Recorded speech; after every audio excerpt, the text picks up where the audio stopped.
Oke. Bismillahirrahmanirrahim. Assalamualaikum warahmatullahi wabarakatuh. Alhamdulillah, di hadapan saya sudah ada Saudara Ira Rahayuningsih dengan NIM 1121049000036. Ira ya, saya panggil merupakan mahasiswa program studi Hukum Ekonomi Syariah Fakultas Syariah dan Hukum UIN Syarif Hidayatullah Jakarta. Di sini akan melakukan ujian, namanya ujian munakosah. Saya di sini sebagai penguji kedua dengan judul sertifikasi halal self declare produk usaha jamu produsen mikro dan kecil ya. Pertama itu saya akan minta Ira untuk mempresentasikan skripsinya, hasil temuannya ya, terlebih lagi terkait gap ya, rumusan ataupun masalah dari skripsinya itu apa, kemudian rumusannya itu apa, rumusan masalah, metode, dan juga datanya apa, dan pembahasan, simpulan, sampai termasuk saran. Ya, saya minta waktu kepada Ira itu maksimal 10 menit ya untuk mempresentasikan.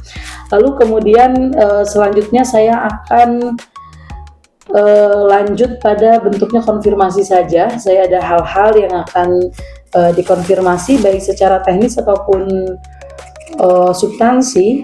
Lalu juga nanti mungkin dari konfirmasi ini akan melahirkan pertanyaan, dan pertanyaan itu harus dijawab oleh Ira sebagai penyusun dari skripsi ini.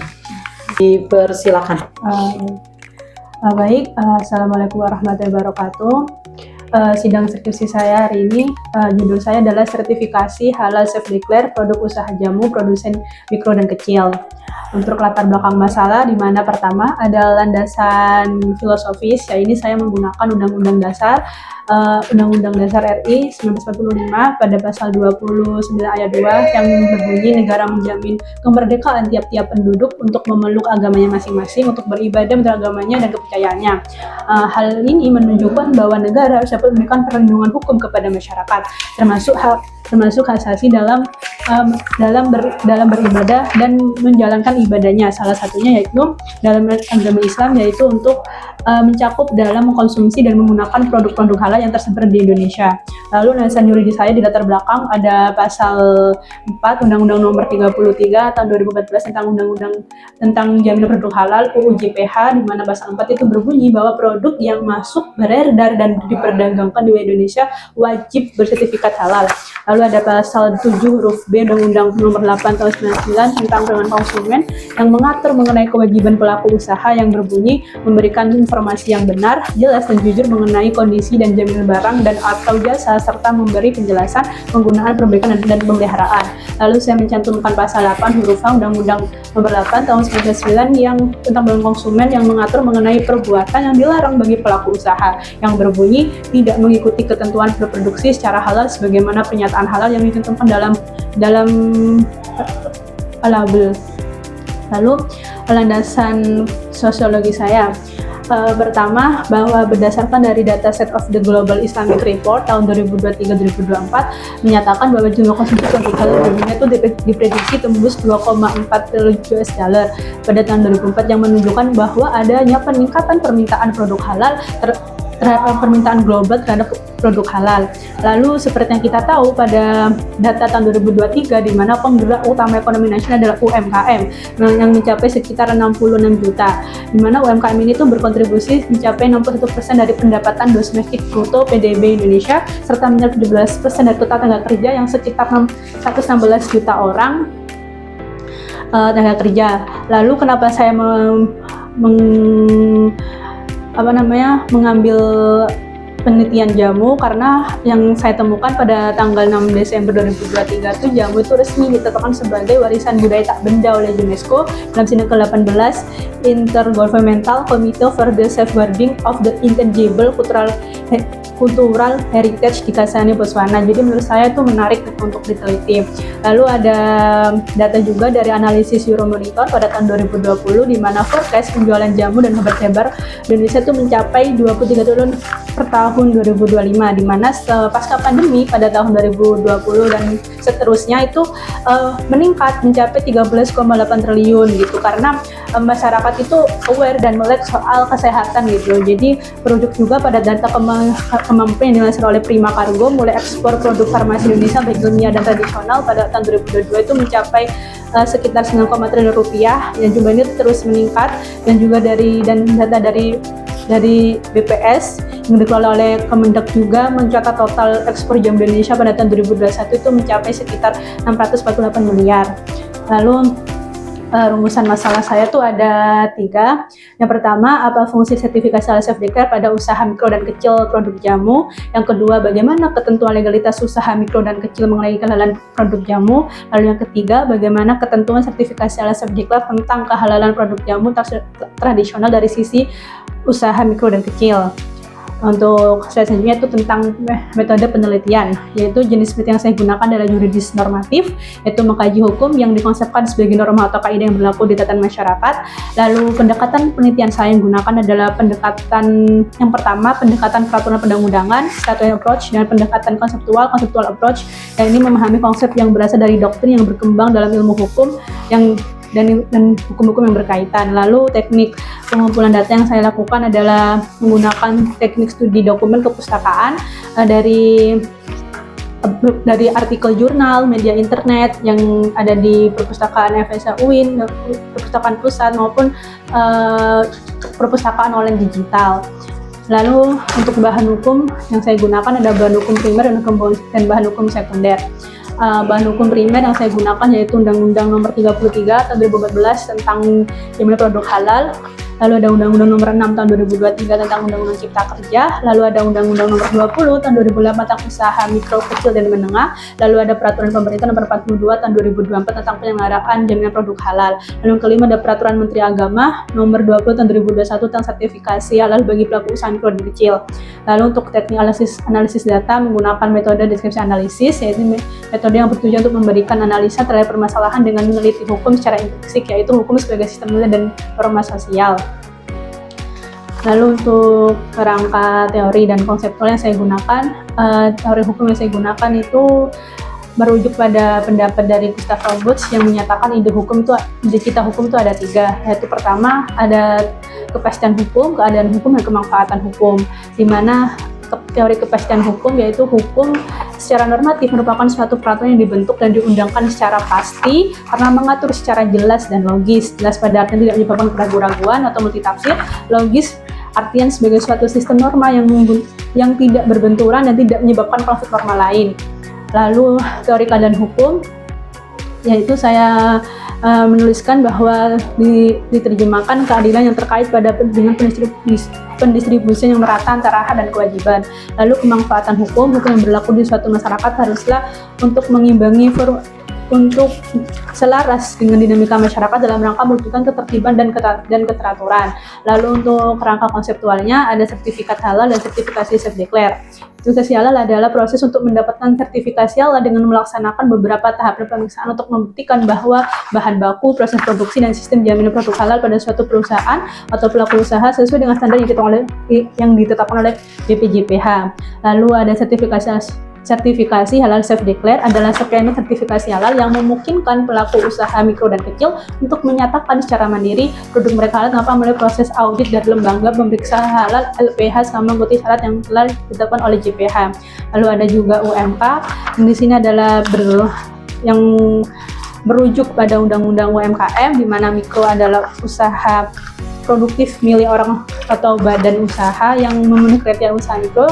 Lalu usaha kecil adalah ekonomi kreatif yang berdiri sendiri yang dilakukan oleh orang perorangan, badan usaha yang merupakan anak perusahaan atau bukan cabang perusahaan yang dimiliki, dikuasai itu jadi bagian langsung maupun tidak langsung dari usaha menengah atau usaha besar.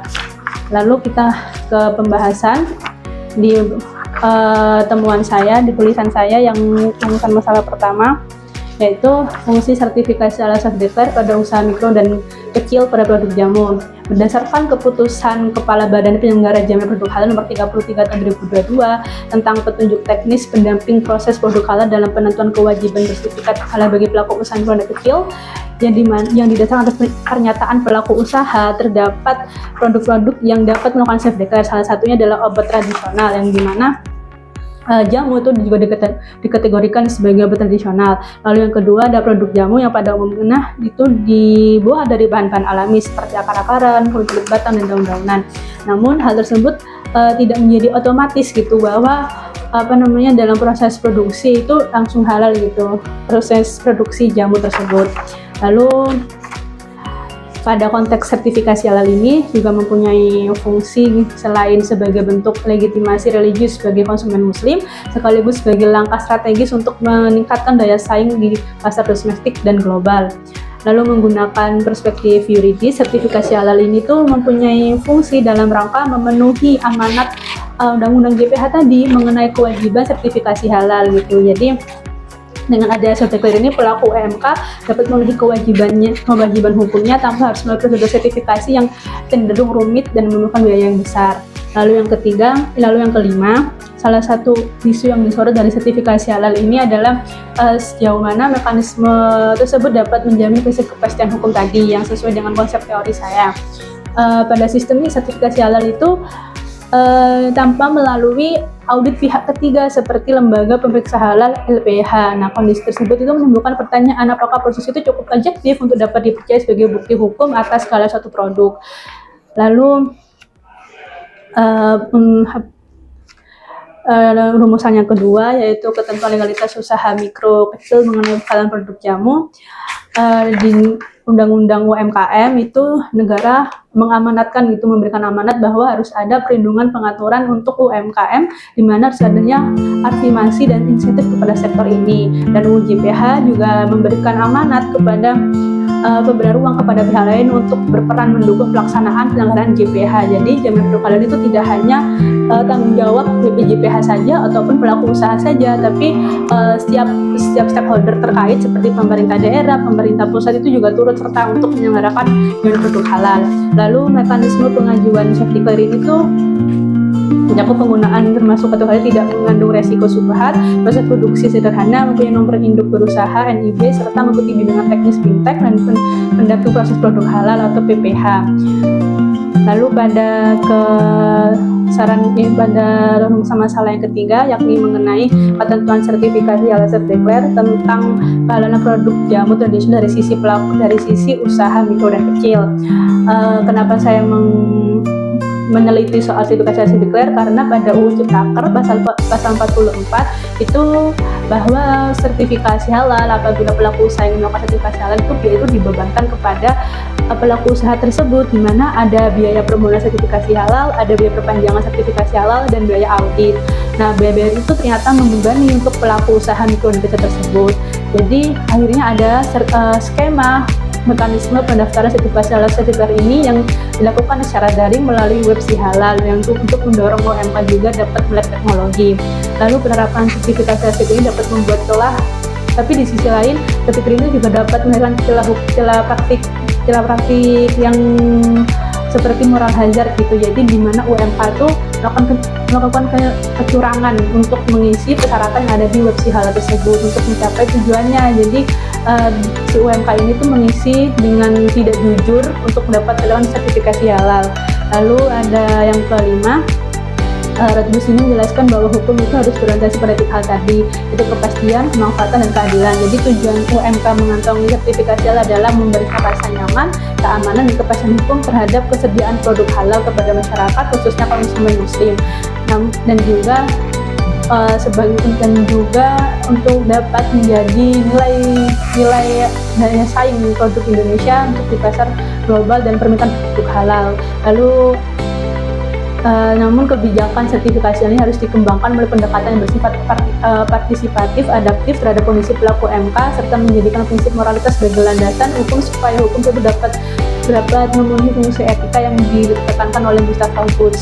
Jadi kesimpulan dari penelitian saya yang pertama yaitu sertifikasi halal certified mempunyai fungsi selain dapat jaminan spiritual hak konsumen Motion tadi dalam rangka mengkonsumsi dan menggunakan produk halal, certified juga dapat mendukung produk MK bersaing di pasar resmi dan juga pasar internasional. Peraturan perundang-undangan yang menjadi dasar mekanisme sertifikasi certified perlu turut fokus tidak hanya mekanisme kehalalan tapi juga pengawasan produk halal. Yang kedua, secara implementasi sertifikasi halal dibutuhkan kejujuran dari pelaku usaha mengenai kondisi dan keadaan produknya. Selain dibutuhkan peran dari stakeholder terkait untuk turut berperan dalam penyelenggaraan produk halal sehingga ide hukum untuk dapat memberikan kepastian kemanfaatan keadilan dapat diupayakan bersama.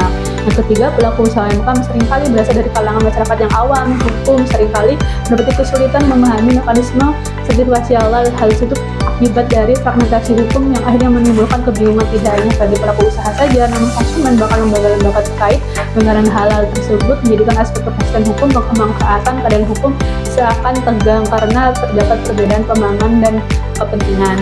Lalu saran yang saya cantumkan di penelitian saya, pertama, rekomendasi dari penelitian ini adalah perlu kolaborasi dan sinergi antara BPJPH dengan UMK, Dinas Kesehatan, Asosiasi Produsen Jamu atau komunitas pelaku UMK produk jamu untuk dapat melakukan sosialisasi serta menyediakan panduan teknis yang mudah dipahami oleh pelaku UMK pada produk jamu dapat berjalan lebih efisien dan terarah.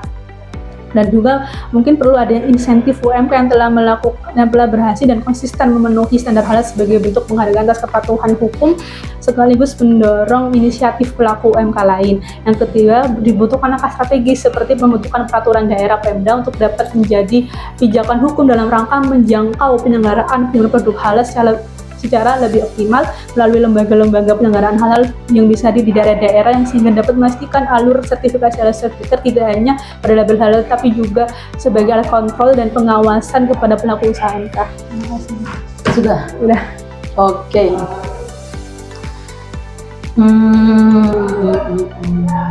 Oke, baik ya. Saya akan masuk pada hal teknis ya, berkaitan dengan abstrak dulu ya. Di dalam abstrak itu tolong ikuti pedoman penulisan skripsi ya, bagaimana cara penyusunan abstrak. Lalu kemudian ya, studi ini bertujuan untuk menguraikan mengenai fungsi. Studi ini tujuan ini harus mengikuti di dalam bab 1 ini ya, di bawah rumusan masalah misalnya disebutkan bahwa tujuan itu adalah untuk menguraikan mengenai fungsi sertifikasi halal ya, lalu kemudian menelaah, oke, itu sudah sesuai. Lalu kemudian yang ketiga, mendeskripsikan pada tataran ya. Mendeskripsikan pada tataran, oke. Nah ini kemudian untuk spasi ya, spasinya itu 1. Ini kan masih 1,5 ya. Nah kemudian untuk penelitian ini kepustakaan sepertinya nggak usah terlalu banyak untuk metode di dalam abstrak ya. Jadi lebih dipersingkat saja. Nanti informasi lebih lanjutnya itu ada di dalamnya di bab 1 gitu ya, dikaitkan dengan metode penelitian. Lalu hasil penelitiannya ini harus menjawab ya, biasanya ini ada di simpulan, tapi udah oke. Secara keseluruhan, secara teknis ya. Lalu kemudian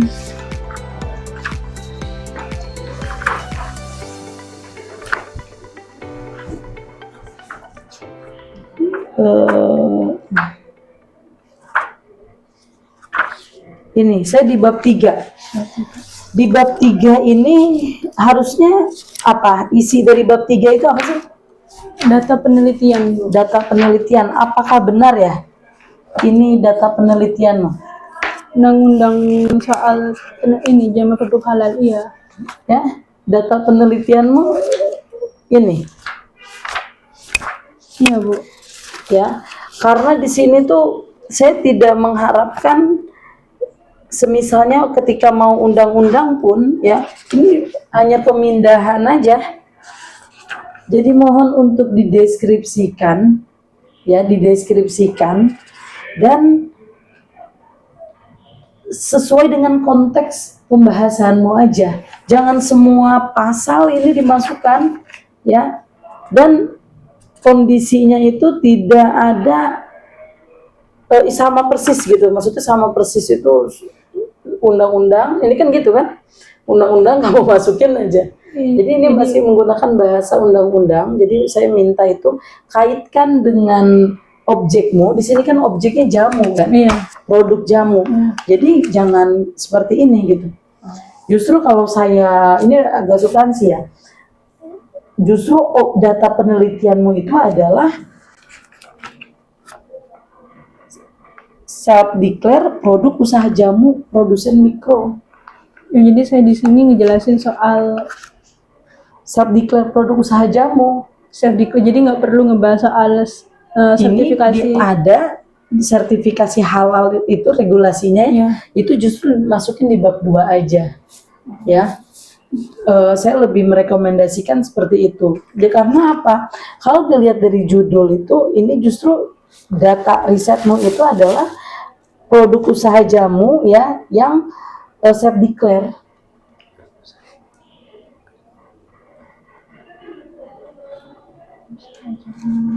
Yaitu berkaitan dengan data.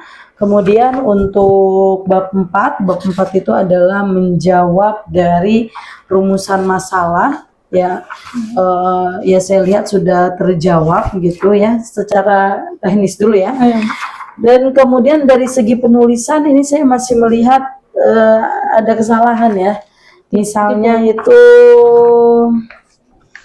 jadi penulisannya itu gini, misalnya pada B, identifikasi, pembatasan, dan perumusan masalah 1. Nah, kemudian kamu buat poinnya lagi, ini 1 kurung buka. Seharusnya kalau ini setelah 1, maka ini A. Ya, maka gini, kalau B, dia punya turunan, ini kan berarti dia menurun lagi kan? Berarti 1. Kalau 1 dia punya turunan berarti A. Kalau ini 1 kurung buka, A kurung, ini terus kayak gini. Ini 1 kurung buka kurung tutup. Kalau ini gini, ya, ya, ini banyak sekali di secara teknis skripsinya itu banyak kurang sesuai dalam pedoman penulisan skripsi. Oke, ya. Metode oke. Bentar Bu, mau nanya tadi yang bab 3 itu. Oke. Kan ini kayaknya banyak revisinya yang bab 3. Jadi pertama saya ngejelasin soal regulasi self declare aja ya Bu, nggak usah self declare yang reguler. Self declare. Sertifikasi halal yang reguler. Ya. Jadi nggak usah langsung self declare aja gitu. Self declare pun langsung pada produk jamu. Oh, langsung. Karena langsung aja. Oh. Jadi jangan kemana-mana. Ya. Anda ini harus tahu apa sih data penelitianmu. Data penelitianmu kalau dilihat dari judul, itu kan berarti self declare produk usaha jamu yang kecil, yang terlebih lagi yang kecil ya, gitu. Jadi itulah yang menjadi datamu, ya. Oke, paham ya? Paham. Tapi mau ini dulu biar saya mencerna juga. Oke, baik. Jadi pertama saya langsung ke regulasi sertifikasi self declare-nya, ya, pada produk jamu langsung. Terus habis itu saya ngejelasin soal UMK produk jamunya pada pembahasan berikutnya gitu Bu. Apa bagaimana? Udah langsung 1 aja sih kalau menurut saya. Jadi udah fokus pada objek risetmu. Objek risetmu kan ini kan, ya, Bu, produk usaha jamu kan. Ya. Jadi self declare yang dilakukan oleh usaha jamu itu seperti apa gitu. Yang dimana usaha jamunya itu dia sebagai produsen tapi yang mikro dan kecil gitu. Jadi bukan produk usaha jamu yang gede besar ya, misalnya apa tuh sudah muncul itu kan sudah PT gede, PT besar gitu. Tapi kalau maksudmu itu usaha jamu tapi yang UMK, yang masih industri rumahan, ya, itu yang justru harus dimasukkan pada bab 3. Kita lanjut pada substansi, ya. Tolong dijawab. Jadi ini tolong dijawab. AP-nya ditaruh, dibalikin aja. Oke ya, dijawab. Isu hukumnya itu apa ya? dalam judul sertifikasi halal self-declare produk usaha jamu produsen mikro dan kecil. Apa masalah atau isu hukumnya? Mengenai ini Bu, sertifikasi self declare-nya gitu. Pada produk usaha jamu itu isu hukumnya ya sertifikasi self declare itu gitu. Jadi kan di undang-undang JPH kan berbunyi wajib sertifikasi halal. Karena itu mahal, akhirnya ada mekanisme baru ya, sebagai bentuk afirmasi kepada pelaku UMK dengan sertifikasi self declare ini. Tapi ternyata yang produk jamu ini saya nemuin artikel beritanya kalau ada jamu yang dicampur sama alkohol. Nah, jadi ketika kan pengisian gizi halal itu sesuai pernyataan produsen, tapi kan tidak ada audit dari pihak ketiga untuk untuk memverifikasi apakah benar secara produksi jamu itu tuh sesuai prinsip syariah gitu Bu. Jadi kan jamu itu secara pengetahuan awam kita kan kayak pasti halal gitu kan. Nah itu yang isu hukumnya itu Bu, sertifikasi self declare itu apakah memberikan kepastian hukum untuk konsumennya dan apakah juga memberikan manfaat dan keadilan untuk pelaku usaha UMK-nya gitu. Ya, jadi ada case ya pada usaha jamu ini ada campurannya itu alkohol gitu. Iya. Itu ada Bu. Bisa gak disampaikan case kasus itu? Jadi waktu kemarin mudik Lebaran tahun 2025 kemarin kan viral tuh Bu di sosmed, di Instagram, di Twitter gitu. Jadi orang-orang yang mudik itu diberhentiin terus dikasih jamu biar mereka kuat gitu. Jadi seger ya? Iya seger gitu. Ternyata ditemukan adanya campuran alkohol di jamu itu gitu Bu. Di artikel beritanya seperti itu bilangnya. Jadi dari itu dianggap sebagai masalah. Saya anggap sebagai masalah. Apakah yang penjual jamu itu sudah sertifikasi halal self declare? Saya nyari sih belum sih Bu, belum tersertifikasi. Akhirnya saya nyari di platform Shopee. Jadi ada beberapa waktu itu saya nanya via chat, ada yang belum, ada yang sedang, ada yang sudah gitu. Mayoritas dari berapa yang waktu itu total? saya chat yang ada berapa ya? Ada 10-an atau 8 saya chat, yang balas tuh cuma 5-an gitu atau 4-an. Yang sedang itu 1, yang 2 sudah, yang 1 belum gitu. Yang sedang ini karena memang sedang, jadi ketika saya nanya apa ada kendala atau seperti apa, belum ada seperti apa, tapi memang sedang diusahakan. Yang sudah ini tuh ada Bu, di sini tuh mereka bilang kurang adanya pendampingan, jadi mereka kebingungan gitu untuk nyari tahu atau nanya ke siapa ini gitu. Nah itu sama meskipun sisi lainnya mereka lebih banyak penjualannya setelah ada logo halal label halal itu gitu. Kalau yang belum itu mereka memang masih belum aware gitu Bu. Kalau ya kan jamu pasti halal gitu mikirnya tuh, tapi kan kita nggak bisa pakai pernyataan sendiri kalau halal gitu, harus ada ini mengikuti aturan hukum karena wajib gitu Bu, di undang-undang JPH-nya gitu kan, masukan sebelumnya kalau wajib kan harus dilaksanakan gitu. Tapi kan ada kebijakan baru tuh berkaitan dengan kan wajibnya itu di tahun 2024, tapi dikasih waktu lagi kan, diperpanjang. Iya, diperpanjang. Ya, berarti secara sukarela aja kan. Jadi masih di fase sukarela, belum mandatori ya, belum ya, masih voluntari kan, masih voluntari ya, masih secara sukarela dari semua UMK ya, terutama yang mikro dan kecil. Oke. Di sini tuh saya melihat judulnya itu belum ada berkaitan dengan hukumnya ya. Mungkin saya bisa rekomendasikan itu, misalnya judulnya itu pengaturan sertifikasi halal gitu aja, misalnya kayak gitu, pengaturan sertifikasi halal ya, self declare produk usaha jamu produsen mikro dan kecil, pengaturan sertifikasi ya. Jadi seperti itu saya sudah rekomendasinya. Lalu kemudian masuk pada rumusan masalah.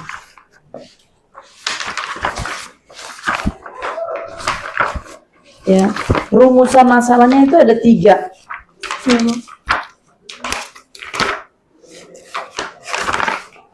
Apakah di dalam identifikasi itu ada pertanyaan masalah yang dibahas?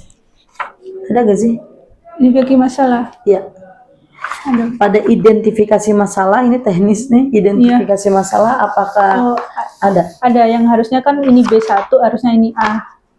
Secara teknis penulisan kan Bu, ya. Bukan, maksud saya pertanyaannya di dalam identifikasi masalahmu, Oh, ini kan apakah itu ada pertanyaan penelitian? Berkaitan dengan pertanyaan penelitian itu tidak ada ya? yang fungsi sertifikat halal, ketentuan sertifikasi halal, legalitas, sama ketentuan sertifikasi halal self declare. Yang mana nih ketentuan sertifikasi UMK? Iya. Oke, ada ya? Iya Bu, ada. Ketentuan sertifikasi. Oke, masuk nih ya pada rumusan masalah. Apa sih bedanya antara rumusan masalah kedua dan ketiga? Jadi waktu itu disaranin sama dospemnya itu yang kedua itu ngebahas soal UMK-nya gitu Bu. Jadi fokus ke entitas UMK-nya dulu, habis itu baru masuk ke sertifikasi halal self declare-nya gitu, biar kan biar tahu UMK tuh yang seperti apa gitu. Jadi makanya saya taruh di sini UMK yang seperti UMK yang seperti apa yang diatur undang-undang gitu Bu, saya tulisnya. Karena gini, coba nih ya kamu ini nih, bagaimana ketentuan legalitas usaha mikro dan kecil UMK yang mengenai kehalalan produk jamu. Yang ketiga, yang ke C ini, bagaimana ketentuan sertifikasi halal ya self declare terhadap kehalalan. Kenapa pertanyaan yang kedua itu kan bisa dikaji di pertanyaan ketiga gitu maksud saya, agar tidak terulang dalam analisanya. Jadi terulang atau tidak? Jujur terulang sih Bu. Nah maksud saya apabila terulang gitu ya, biar lebih efisien ya. Jadi baiknya itu justru digabungkan saja tapi tidak menghilangkan substansi isi gitu. Agar bosan juga kan kalau kita nyusun atau nulis saja.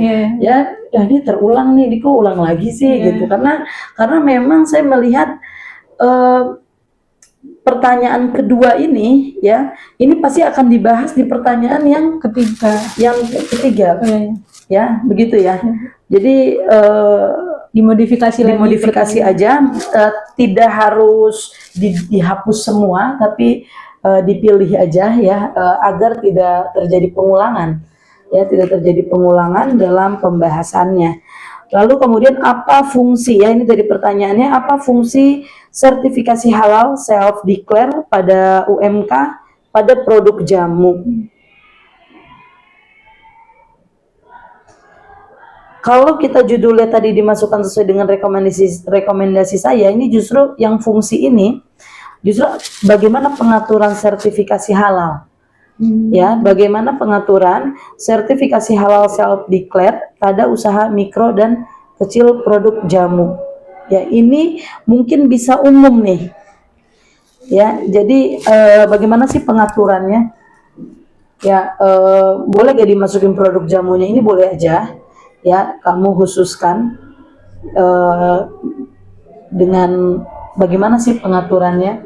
Nah, pengaturannya lalu kondisi di lapangannya. Ya, misalnya kayak tentang isu-isu ya pada saat lebaran, terus berita-berita banyak orang yang membeli, ini kan gini ya, case-nya itu toko jamu ya. Ini bukan produsen tapi warung jamu, distributor jamu yang warungan gitu. Itu sudah bukan menjadi rahasia umum, dia itu menjual minum-minuman juga gitu. Ya, bahkan saya nggak paham itu kenapa banyak sekali, bahkan ada korban pernah ya, orang beli minuman gitu kayak semacam obat kuat gitu. Iya, saya lalu kemudian orangnya meninggal gitu. Nah, dicari dari mana dia belinya, di toko jamu gitu ya. Dan makanya saya perlu penjelasan, ini produk jamu itu kamu tuh yang gimana sih? Yang mau di self declare itu apakah nih pertanyaannya, si produsennya, produsen jamunya atau warungnya? Produsen jamunya Bu. Produsen jamunya. Iya. Ada berapa yang mau jadi sampel berarti?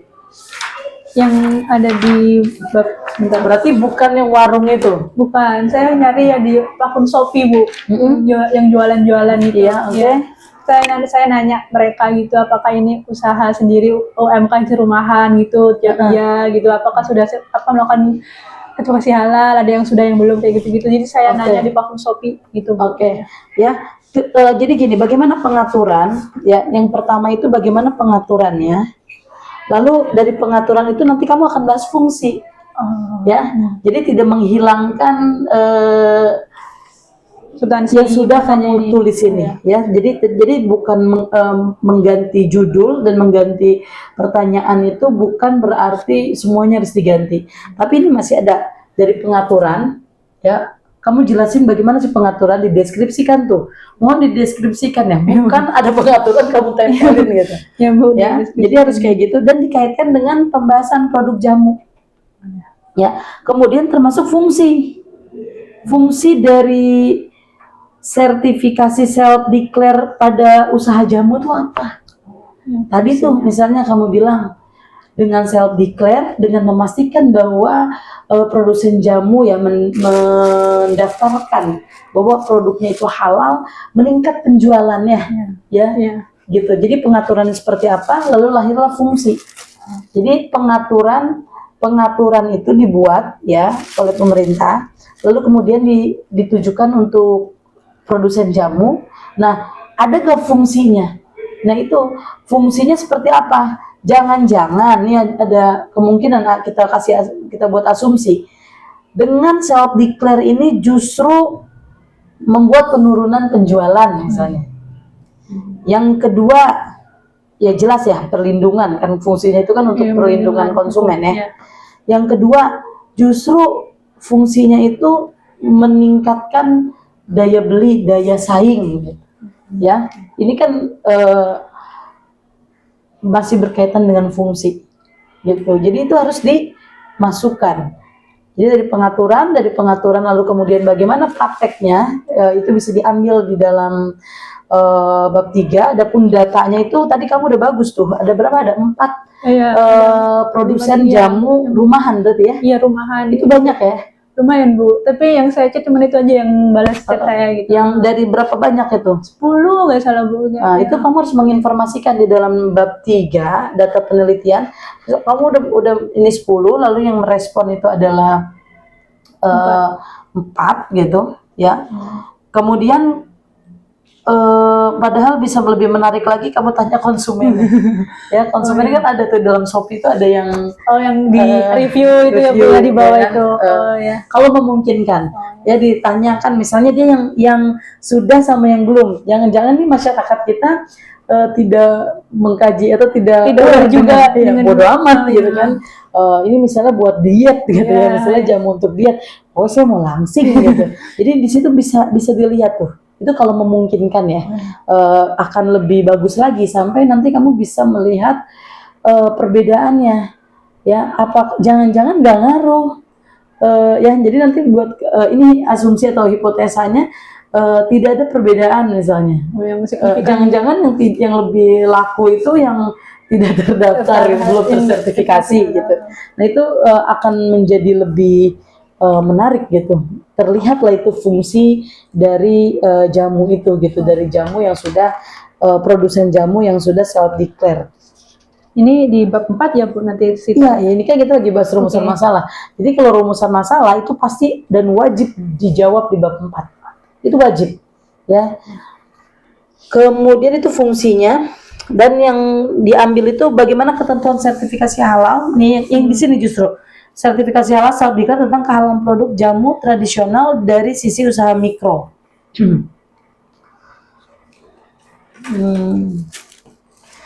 Jamu tradisional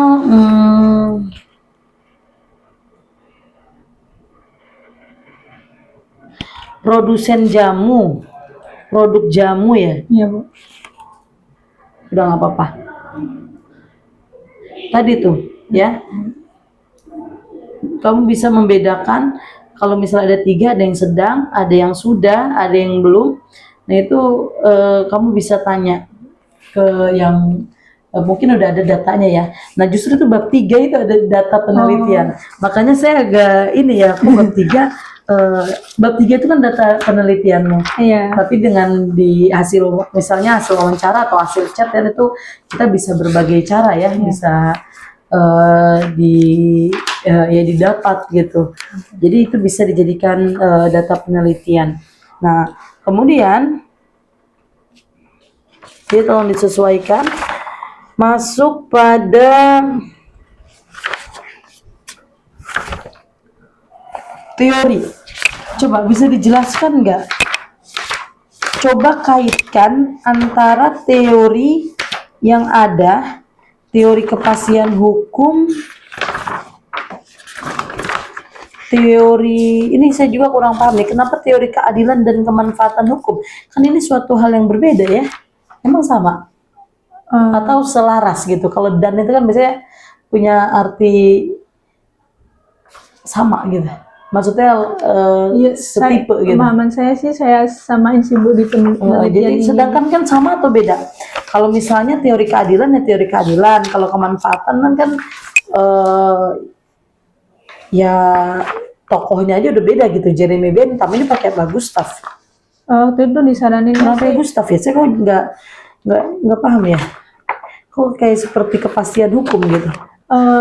waktu itu waktu bimbingan disaraninnya sih pakai teori Gustav Rothfuss. Jadi Kepastian hukum dong. jadi waktu saya cari lagi Bu, ide cita hukumnya beliau itu si Gustav itu ada 3 aspek ini, ada kepastian, ada keadaan, dan ada kemanfaatan itu gitu. Jadi ya udah saya masukin di sini gitu teorinya dia sebagai kan saya mikirnya self declare ini kan punya tujuan. Nah, kerangkanya tuh kayak tujuan hukum itu tuh harus ada kepastiannya, kemanfaatannya, keadilan gitu.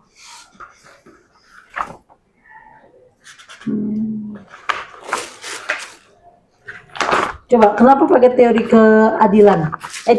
Kenapa pakai teori kepastian hukum? Ya jadi sertifikasi halal kan harus memberikan kepastian hukum buat si pelaku usahanya dan juga buat konsumennya.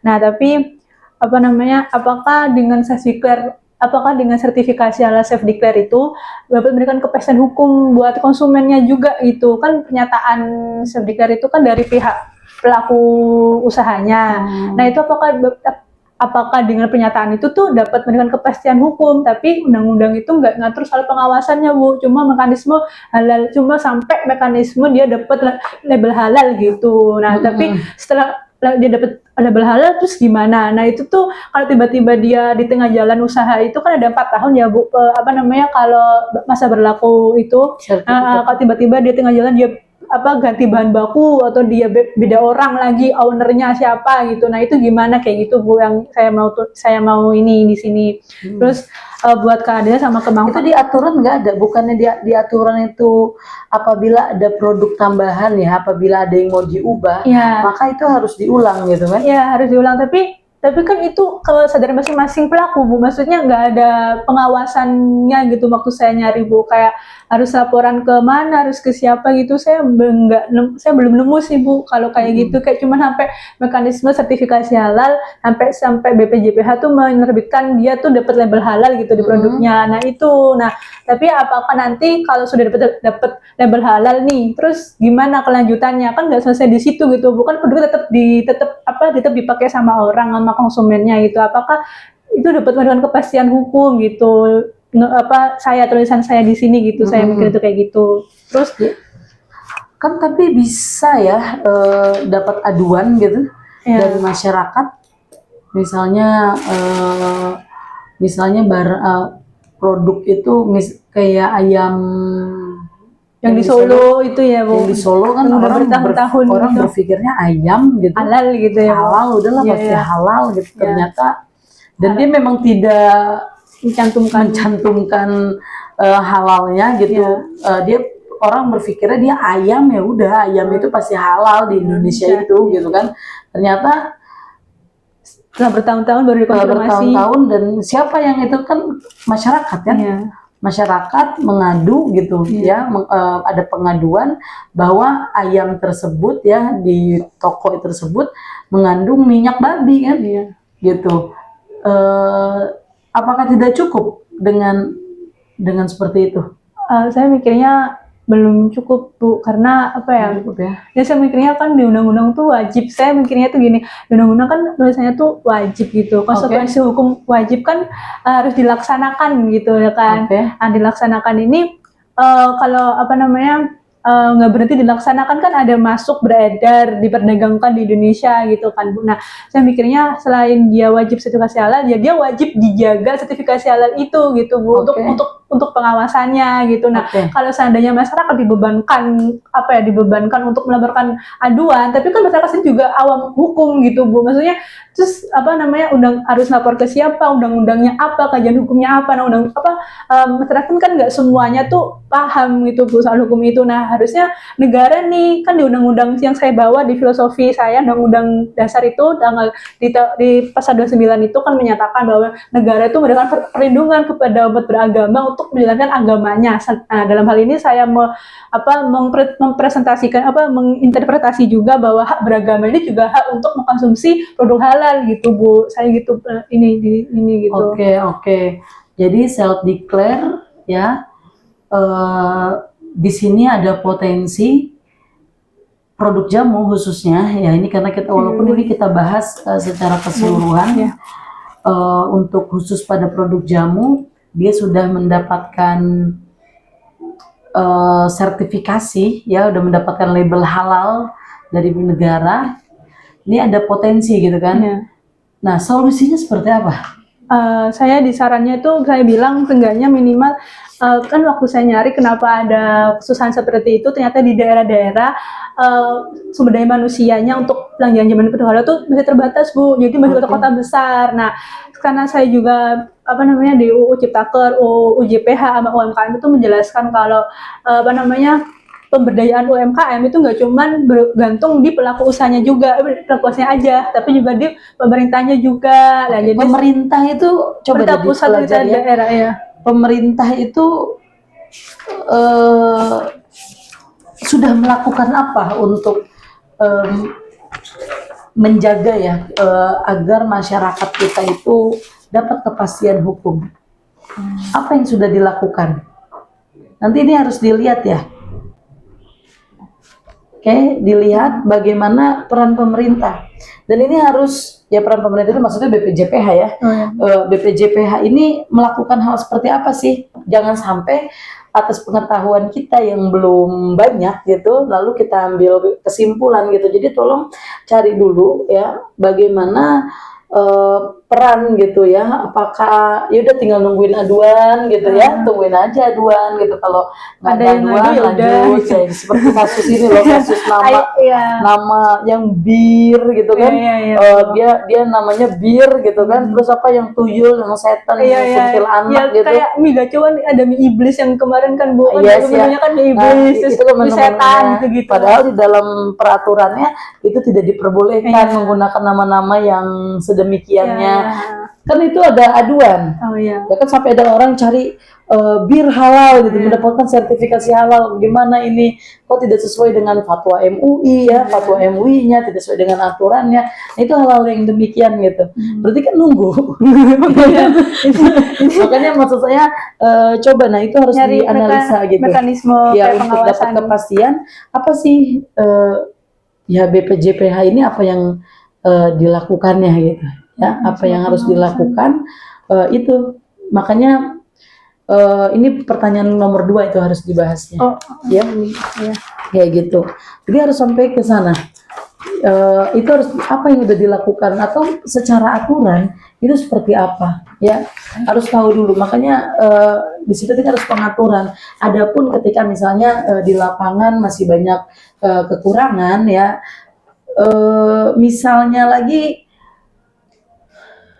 misalnya nunggu masyarakat. Nah, nanti dalam analisa IRA ini memberikan masukan ya.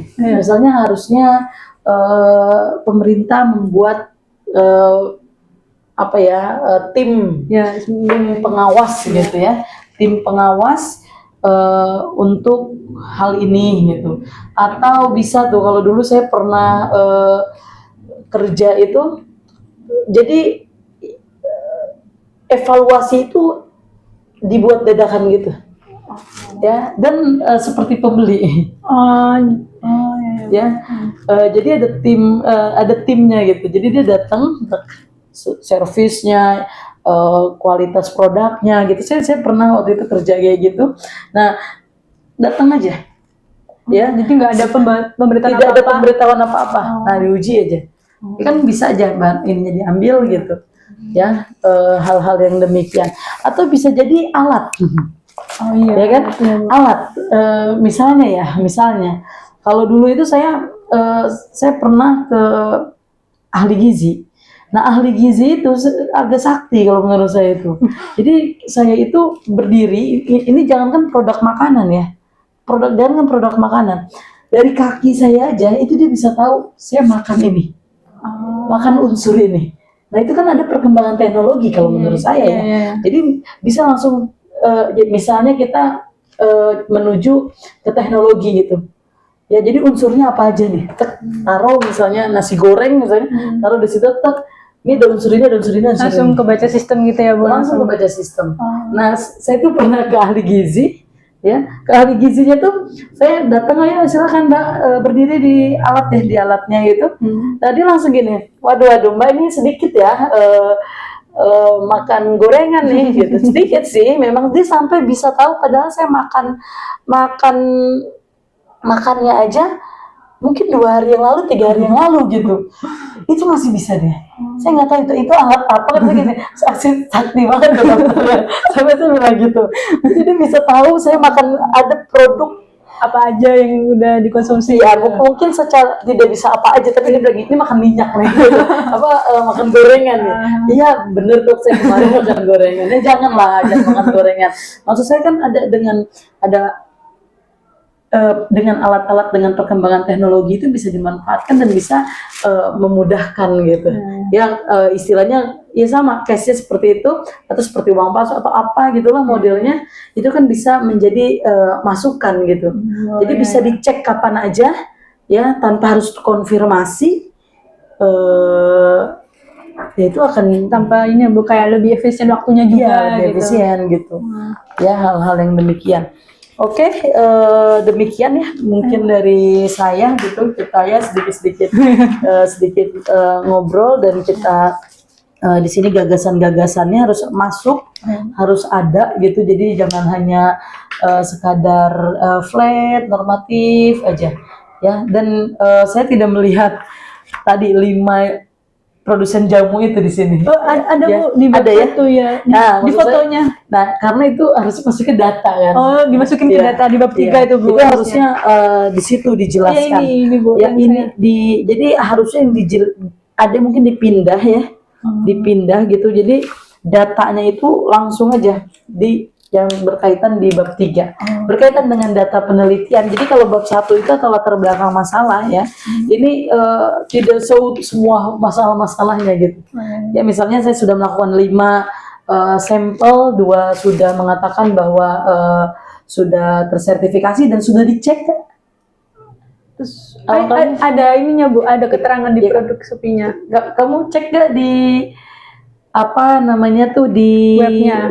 Web belum, kalau sampai ngeceknya. Nah, sampailah harus lah, ya kan? Oke, Bu, nanti saya sampailah, atau minimal kamu ngecek, paling gampang lagi, bisa kamu mau lihat jamu, ya, kamu sertai coba jamu, terus nanti kan akan terlihat tuh yang sudahnya terlebih lagi kan, yang atau yang sedang bisa ya, bisa terdetek atau tidak?